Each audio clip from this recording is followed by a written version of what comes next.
Goeiedag produsente, ek is Frikkie Marie, uitvoerende beampte van die RPO en dis Vrydagmiddag die 13de Maart 2026. Ek wil graag weer vir julle 'n bietjie terugvoer gee oor die week, oor back and closure, wat ons gehoor het, wat ons geleer het, die vraag wat daar is, en wat dalk van die moontlike planne is om vorentoe te gaan.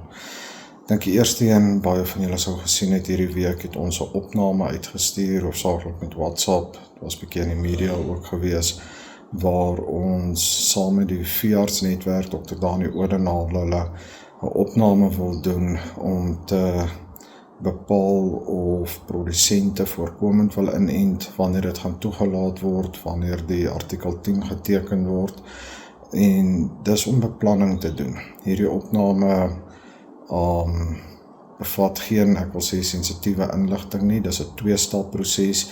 Die eerste deel van die proses is bloot waar jy 'n veearts basies nomineer en jou basiese kontakbesonderhede gee en sê of jy die nodige fasiliteite het ensovoorts. Daardie inligting word dan vir die veearts wat jy nomineer gegee en die veearts sal jou met 'n tweede stap kontak om te hoor hoeveel diere jy het, hoeveel enstowwe nodig is om dan die enstowwe te bestel wanneer dit beskikbaar word. So indien julle nog nie 'n soortgelyke ding gedoen het nie, nog nie met 'n privaat veearts in kontak was nie, voltooi dit asseblief, dit plaas jou onder geen verpligting nie, dit is bloot om voorberei te wees. Ek dink hierdie opname los ook 'n paar probleme op.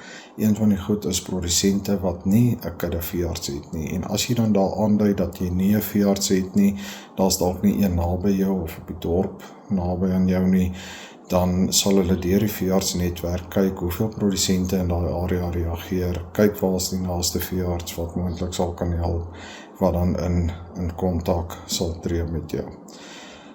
Dan, wat enstowwe aanbetref, die dolwet enstowwe wat so 2 weke terug aangekom het, is hierdie week na provinsies toe verskeep en of gekoerieer, party is gevlieg, en dit het in die provinsies aangekom, en in sommige van die provinsies is van daai enstowwe alreeds uitgerol of is hulle besig om dit in diere te kry. Daar is baie vrae oor die volgende enstowwe wat moet inkom. Mens hoor van 6 miljoen en 5 miljoen van die kant en daai kant af. Die openhoud op hierdie stadium is by SALPRA. Ons wag vir die artikel 21 goedkeurings voor die volgende besendings se datums ensovoorts daar kan wees. En daar word dan ook druk op SALPRA gesit om hierdie nodige goedkeurings te verleen. Wat enstowwe aanbetref is daar baie vrae oor wat is in hierdie enstof, is dit veilig? Daar word goed rondgeslinger oor mRNA enstowwe, ek weet in Australië kyk al na mRNA enstof. Die enstowwe wat ons tans gebruik, en ek is nie 'n veearts of 'n viroloog nie, maar wat ek verstaan is basies, dis tradisionele enstowwe. Dis 'n dooie enstof gemaak van 'n lewendige strain van die virus wat dan doodgemaak is, om basies in hierdie, ek wil sê, dooie of verswakte vorm, wat nog steeds herken kan word deur die immuunstelsel teenliggaampies teen hierdie virus te maak. Dit is dus nie mRNA enstowwe nie, dis basies soortgelyk aan ander dooie enstowwe wat ons gebruik vir ander siektes. Gepraat van mRNA enstowwe, daar het hierdie week 'n verklaring uitgekom waar die minister van Landbou 'n samewerkingsooreenkoms met die minister van Landbou van Duitsland onderteken het, waar Duitsland en Suid-Afrika gaan saamwerk met betrekking tot back and closure oor 'n wye reeks goed. Ek dink daar word 'n klomp positiewe goed in die persverklaring gesê, wild word ingesluit, hoe vleisprodukte hanteer moet word, navorsing wat gedoen moet word, en dan een van die goed wat daar genoem word is om te kyk na immuniteit en die rol van mRNA enstowwe. Ek dink wat belangrik is om te besef dat daar geensins 'n besluit geneem is dat ons mRNA enstowwe van Duitsland af gaan invoer of van enige ander land af nie. Hierdie is basies net om navorsing te doen in die gebruik van mRNA enstowwe, wat dalk 'n goeie ding is, want die antwoord kan positief of negatief wees. As die navorsing bewys dat dit nie werk nie of neeweffekte het, dan weet ons dat ons glad nie daarna moet kyk nie. Maar tot dusver is daar geensins enige mRNA-enstowwe wat ingevoer gaan word of na ons toe gaan kom nie. Iets wat al lankal op ons agenda is die artikel 9 en artikel 10 wat elke week word beloof, maar dis volgende week en dan is dit volgende week. Ek dink eerstens laat ons net praat oor die verskil tussen die twee. Die artikel 9 wat ons in die Staatskoerant wil al graag afgekondig het, gaan oor die beheermaatreëls van back and closure. Dit is van hoe plase wat positief is hanteer moet word, hoe geënte diere hanteer moet word, hoe voerkrale en slagtings en vleis en byprodukte hanteer moet word, tot ook die beweging van diere en of daar permitte in plek moet wees en hoe hierdie permitte uitgereik moet word. So die artikel 9 gaan oor hierdie beheermaatreëls. Die artikel 10 aan die ander kant is iets wat ons in die Staatskoerant wil publiseer reeds om voorkomende enting toe te laat, of routine-enting, as jy dit so wil noem, daar waar dit nie positief is op hierdie stadium nie, maar waar die privaat sektor wil inent en privaat veeartse wil gebruik en ons dus enstof vinniger kan uitrol in areas waar daar nog nie gevalle aangemeld is nie, om hulle dus basies te beskerm en voortydig in te ent. Soos ek gesê het, omtrent elke week word daar gesê, maar volgende week. Die feit van die saak is egter dat daar nog nie 'n dokument op die tafel is wat deur die staat, die ministeriële taakspan of die tegniese taakspan en die industrie goedgekeur word nie. Die dokumente word rondgestuur en daar word insette gelewer, maar niemand is nog tevrede met 'n dokument nie. Van die insette word glad nie opgeneem nie. Dan hoor ons 'n dokument gaan onderteken word, maar die industrie weet nie hoe hy lyk nie, of die tegniese taakspan weet nie hoe hy lyk nie, en dan word hy weer terugverwys. Hierdie moet dringend opgelos word. Ons kort die nodige regulasies rondom die beheermaatreëls. Dit is wat ons in die verlede die contingency plan genoem het, wat op die tafel was. Ons is besig om enstowwe in diere te sit. Ons weet nog nie hoe die diere se marktoegang lyk nie. Ons weet nie hoe die daar onderskei gaan word tussen positiewe diere wat nou geënt is en diere wat nog nooit positief of negatiewe diere is wat geënt gaan word nie.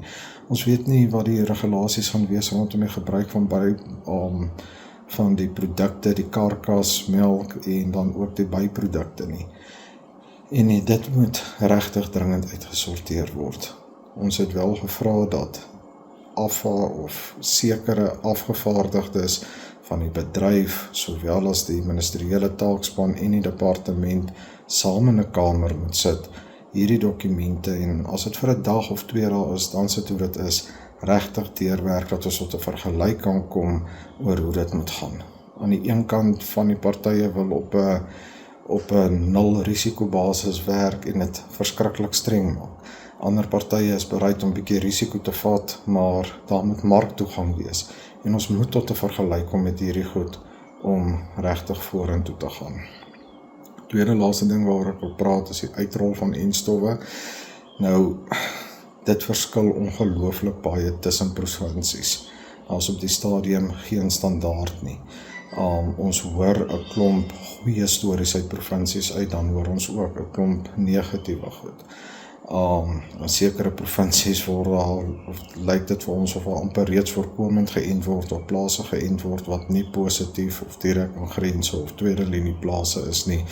En dan begin jy wonder of enstof nie gemors word nie, want dit moet eerder aangewend word om die huidige virus in beheer te hou daar waar hy is en grense daar te stel met hierdie enstof. Ons hoor van diere wat enstof kry wat glad nie individueel genommer is nie, hulle word brood met verf gemerk en dan moet net enstof in diere kom. Ons hoor stories van provinsies wat net weier om sekere spesies te ent of sekere tipe produsente te ent en sê maar die enstof is eintlik vir die of vir daai. Ons sal op 'n nasionale vlak moet daar 'n riglyn gegee word, 'n uitrolplan oor wat moet gebeur. sodat provinsies dit kan volg. Ek dink op hierdie stadium is daar nie genoeg duidelikheid daaroor nie. Provinsies besluit basies self wat hulle wil doen by provinsiale departemente en dit veroorsaak baie verwarring aangesien dit verskillend in provinsies hanteer word. Ons moet landswyd volgens ons diere ent, wat soos ek genoem het positief is, direk aangrensend of binne 'n 10 km radius is, en dis waar enstowwe aangewend moet word. Dit help nie ons sê 30% van die enstowwe moet vir melkerye gaan, of 50% moet vir die gaan, of 20% moet vir dat gaan, maar in 'n provinsie is daar 30% enstowwe vir melkerye, maar daar's bitter min melkerye, so daar's eintlik te veel enstowwe vir melkerye. Daai enstowwe vir melkerye kon om eerder in 'n ander provinsie met meer melkerye aangewend word. En dis maar ook met industrie gekonsulteer word.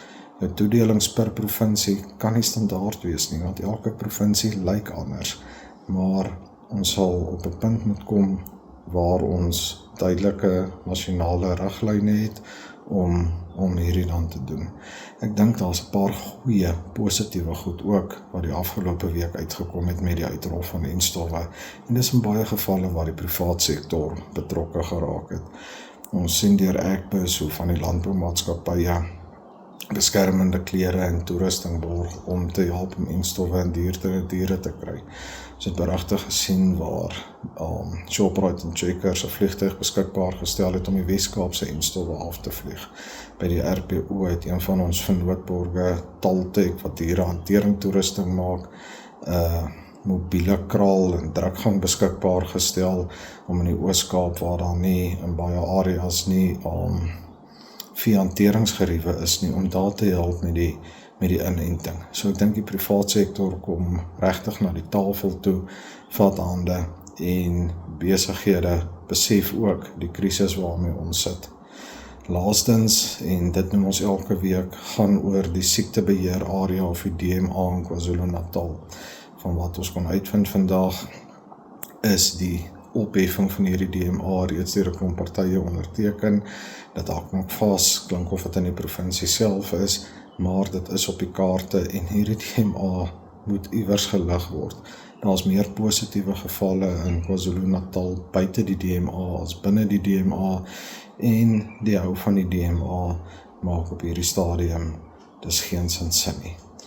Ek dink vir hierdie week is dit basies wat ek julle kan meedeel.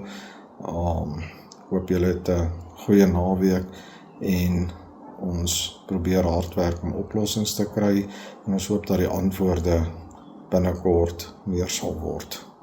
Totsiens.